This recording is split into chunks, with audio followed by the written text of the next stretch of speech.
Hasidic story I first heard from Rabbi David Gelfand.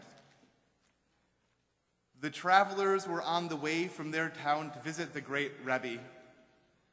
They were towards the end of their finances, yet lusting after night with food and drink, and then sleep in a comfortable bed.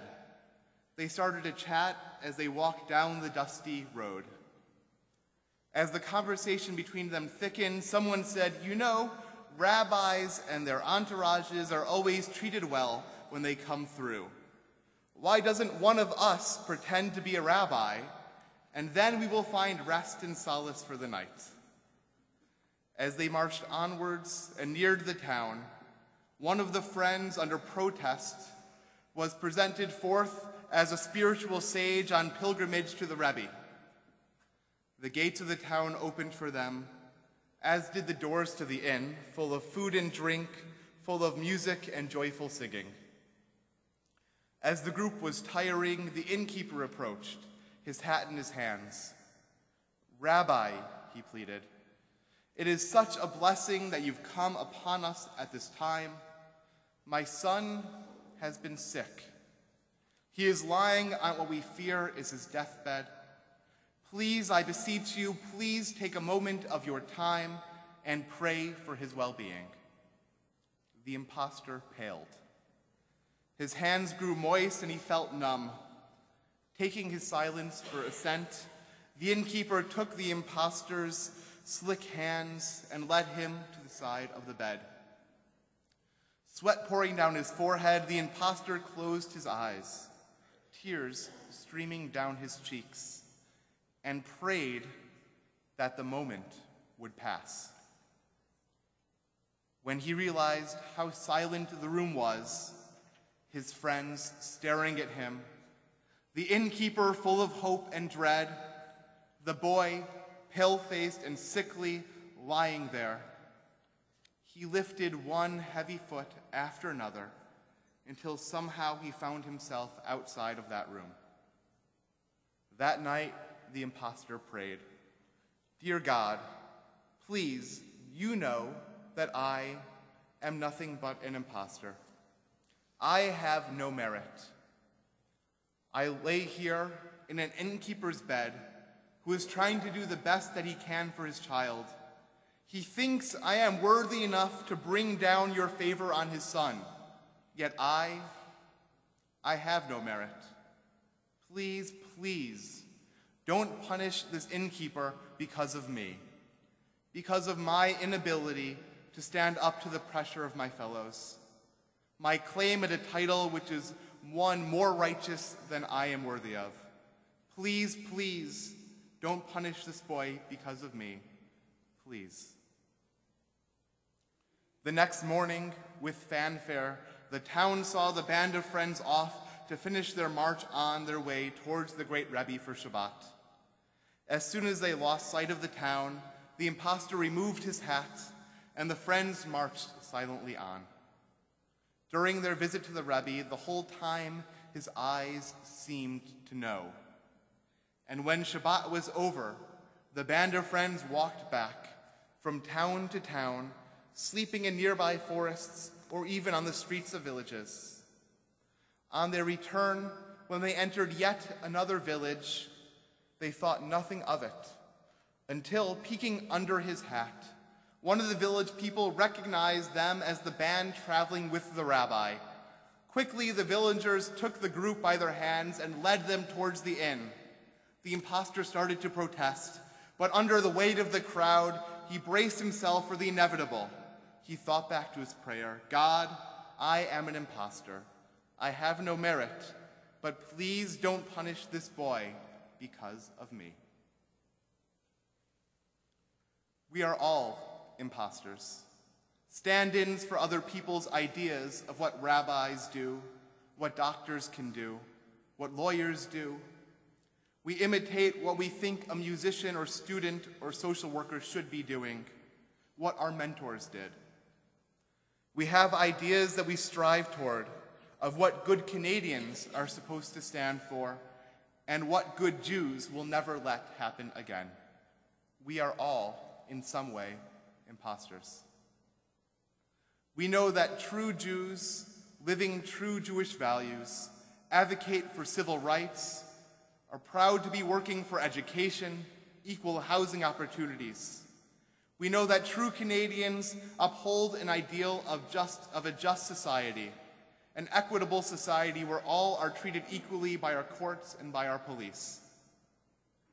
Now think to our reaction this week to the Truth and Reconciliation Commission's summary report. More of the same, things we already knew. Its recommendations are too expansive, too vast, too much to implement. Its focus is too much on the truth, the dirty past, and not enough on the reconciliation, how we can go about living our lives while giving lip service to the idea that Canada is a beacon of light and equality in the world. We are all imposters. Owning up to that fact, that I myself am an imposter, I have no problem saying this. All of us Canadians, from those of us that have arrived here just months ago to those that have had multiple generations in this country, all of us Canadians are responsible for reconciliation. As Ve'ahavta, Sija, the Toronto and Reform rabbis said in a statement presented to the Commission, historically, Indigenous peoples experience traumatic social change, institutional violence, and prolonged attempts to forcibly assimilate them into the Canadian whole. Today, Indigenous peoples face disproportionately lower socioeconomic conditions as compared to non-Indigenous Canadians. There are dramatic disparities in the areas of education, health and well-being, life expectancy, employment, housing, living conditions, average income, access to social services, and overrepresentation in the justice and social assistance systems. It is important to bring to light an understanding of the history and legacy of these policies, including the residential school system, in order to achieve a just society. If we admit that we are part of the problem, promoting friends and acquaintances because of their relationships, if we admit to our cultural ideas, our learned cultural ideas of what Aboriginals look like and are capable of, an idea perpetuated by the system and policies revealed in this report, if we can admit that we as Canadians are fakes only giving lip service to our country's ideals, then we have a foundation we can build upon. As Abraham Joshua Heschel taught, we must remember that morally speaking, there is no limit to the concern one must feel for the suffering of human beings, that indifference to evil is worse than evil itself, that in a free society, some are guilty, but all are responsible. Regardless of our personal involvement in perpetuating this cultural oppression, we must know that some are guilty, but all of us in society are responsible. All of us as Jews. These stories to us in our community ring so close to home. I could sit here all day reading narrative after narrative, and we could ask each other after each one, is this a terrible story, a real lived experience from a residential school, or from one of our people's experiences in Spain, in Italy, and during the Shoah, the Holocaust? The report uses the language of cultural genocide, being taken from homes and raised in prevailing Christian cultures. And this, we know, happened to our people as well. We have those in our community here with us today that I know have had similar stories happen to themselves and their families and have suffered similar or worse. Yet, in the words "never again," we are all imposters.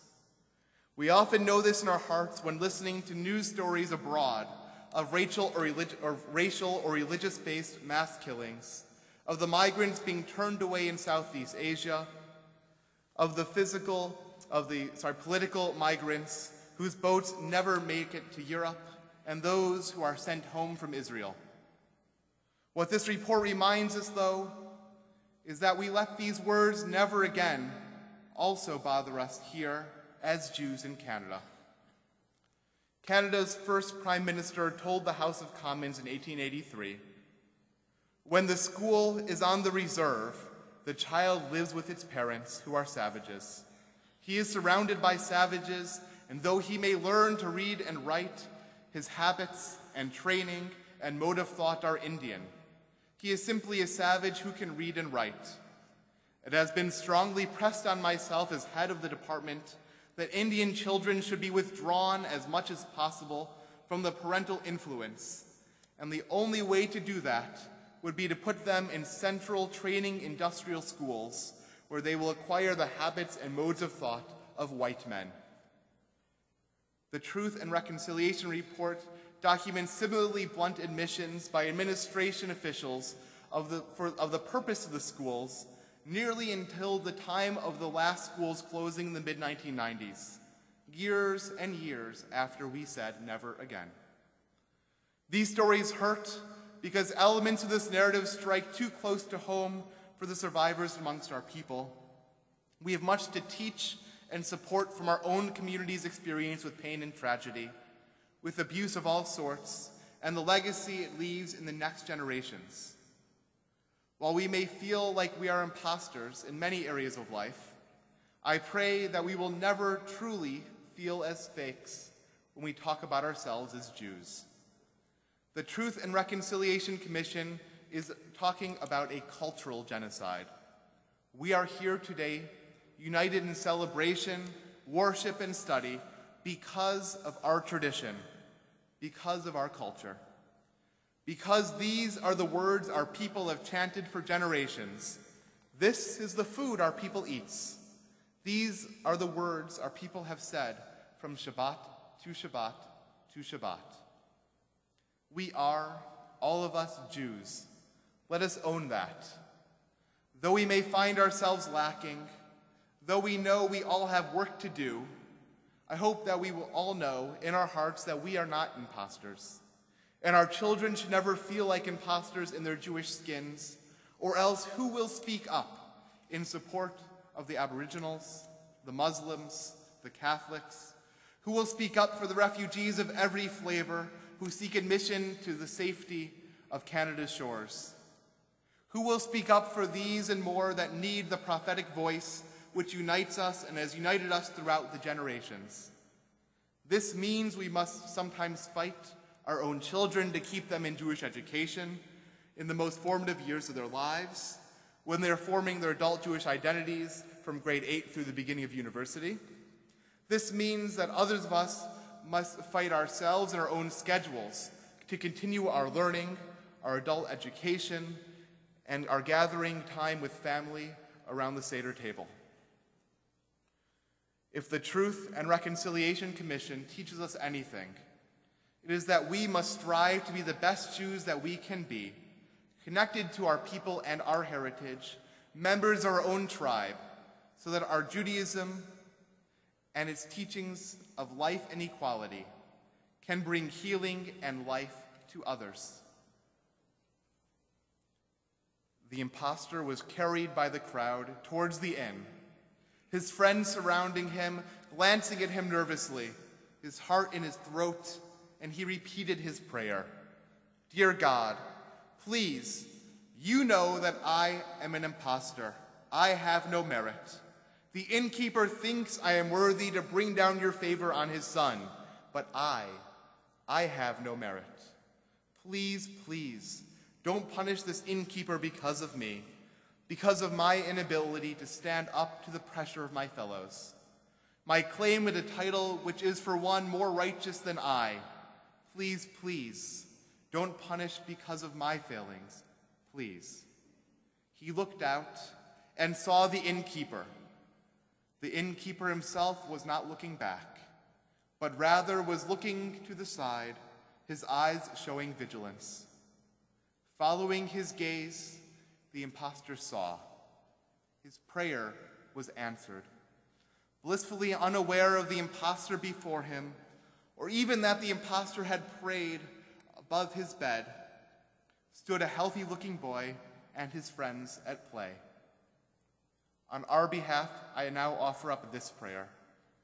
Dear God, Please, you know that we are imposters. We have no merit, yet we claim the good title of good Canadian, of good Jew. These titles are for people more righteous than us, a people that truly act on their behalf, that all in society are responsible for the suffering of the few. Truly act on their belief that all in society are responsible for the suffering of the few. These are names for those that can speak truth even under the pressure of our fellows to take the path of comfort. These are names reserved for those that create friendships across all boundaries, relationships of equals, and through relationship come to a more just society. Please, please, O God, bring reconciliation in spite of our failings. Please. And let us say, Amen. Shabbat Shalom.